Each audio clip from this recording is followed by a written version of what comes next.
Франција од денеска го презема преседавањето со Европската Унија, додека Западниот Балкан, а особено Македонија и Албанија, гаат надежи дека ќе се направи напредок во процесот на проширувањето.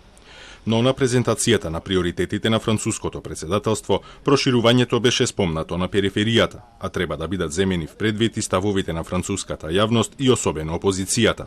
S'il fallait résumer en une phrase l'objectif de cette présidence qui s'étendra du 1er janvier au 30 juin, je dirais que nous devons passer d'une Europe de coopération à l'intérieur de nos frontières à une Europe puissante dans le monde, pleinement souveraine, libre de ses choix et maître de son destin. Et c'est ça l'objectif que nous devons poursuivre. Pour la première fois, en effet, depuis près d'un demi-siècle, des questions existentielles nous sont posées, sur le plan climatique, sur le plan technologique, sur le plan géopolitique. Желбите на Макрон за француското председателство се грандиозни, но периодот во кој тоа доаѓа е малку незгоден, имено француските председателски избори, чиј прв круг ќе се одржи на 10 април.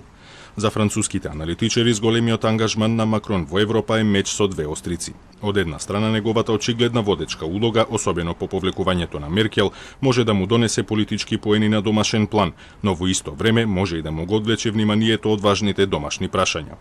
Не треба да се заборави ниту на пандемијата која влегува во третата година, а економските ефекти од омикрон бранот доправа ќе се чувствуваат. Првиот ден од француското председателство одбележува и еден значаен за Унијата јубилеј.